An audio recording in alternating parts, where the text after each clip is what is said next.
When the Mahabharata war was over, we saw in first canto of Srimad Bhagavatam that Yudhishthira, finally, he also felt the delusion that why did we do this, why did we do this war and killing and all.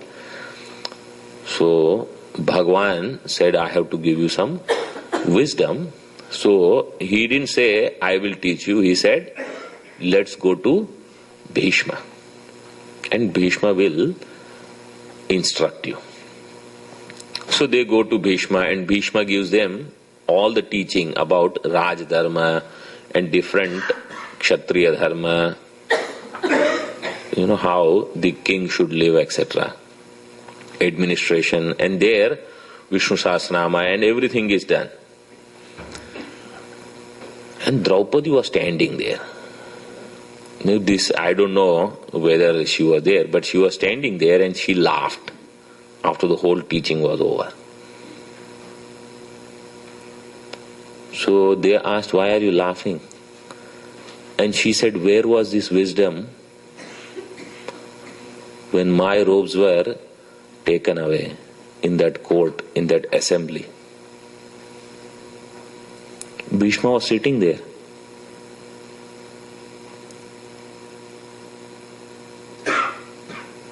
So Bhishma agrees. He says, Bhagwan wanted me to go through all these things.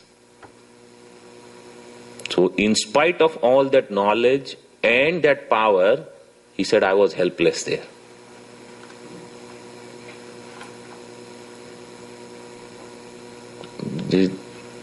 That's why she remembers only God. Mam eva ye prapadyante.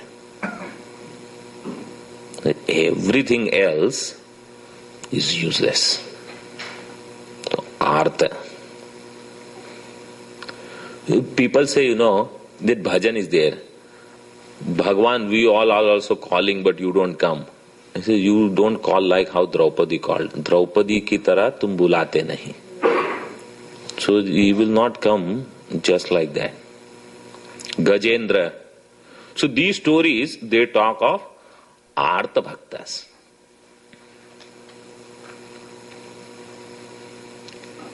Then Jignasu. Jignasu is, he has only one question in his mind. Have you seen God? You know whom I am talking about. Vivekananda. This is that category. Can you show me? What is behind all this? Such people continuously seeking God. So in their mind, it is not out of some affliction or some sorrow, Bhagwan mera ye theek kar do. My car, has some problem. No such things. Jignyasa. So seeking. Serious seekers. They are also bhaktas.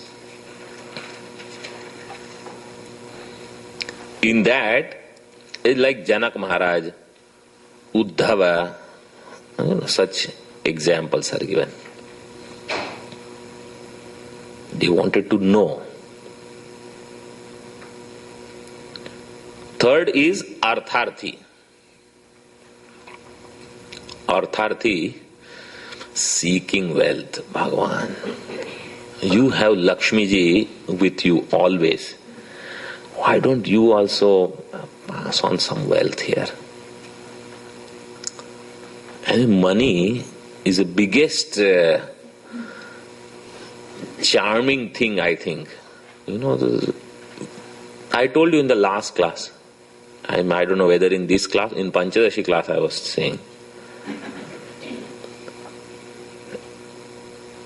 Yeah, I'll tell you in brief only now because I don't want to spend too much time. So one girl asked me, how will I know who is my soulmate? About this soulmate, she had a question.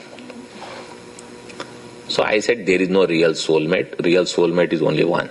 There is your true self, Paramatma. Everything else is okay. For some time it will work, but it is not going to be the real thing. And then I said, you can do the analysis of 5 personality layers at Vyavaharik level and find your soulmate. So you look at physical personality, and you do, okay, good, 9.0, 9.8. You give the ratings and you find out. This physical personality. Then physiological, blood pressure, sugar level, oxygen, you find out all that. Second level. Third is psychological, how much mental stability this guy has, With anger starts banging.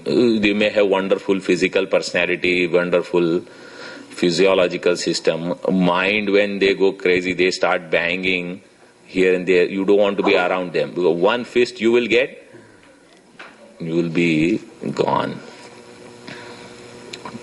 In their happy mood also, they can break your 2-3 ribs. You don't want that.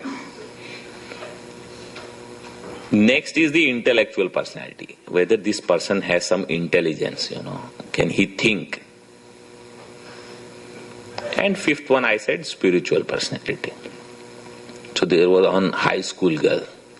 She said, what about money? All other personalities may be there. If money is not there, what is the use? So their understanding is very clear. Their priorities are clear. Money is there, everything will come. Artharthi.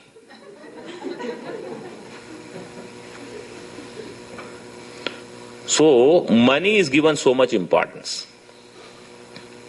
And such devotees were also there. See, Dhruva, in Bhagavatam it is said, because he was asked by his, they say half stepmother. Somewhere I said stepmother and somebody corrected me, I don't know. Whatever, that Suruchi. So she asked him that, no, you cannot sit in your father's lap, king's lap, unless you were born from me. So he goes and Naradji meets him and Naradji says, you chant Om Namo Bhagavate Vasudevaya. And he did, and in very short time Bhagavan was pleased. So Bhagavan said, what do you want? So he said, Bhagavan, give me that place from where nobody can ask me to get down. Because that was the strongest thought he had in his mind. So Bhagavan said, okay. And he created that kingdom, Dhruva Nakshatra. It is said that is given to him. And then he was given long kingdom here. After that, he was asked to go there. Then once Naradji thought, let me see what he's doing there. After all, he's my disciple, because I only initiated him. Mantra Diksha was given. Actually, everyone in Bhagavatam you will see initiation, whenever they have difficulties, Naradji will arrive. So Naradji says, let me see now how he is enjoying in there. Dhruva Loka. So when Naradji goes there, he sees Dhruva rolling on the ground. Naradji says, aren't you enjoying all these things? He said, I have committed biggest mistake. When Bhagavan came in front of me and asked me, tell me whatever you want. And I said, I want this kingdom, place from where nobody can move me. I could have asked him. What did I ask?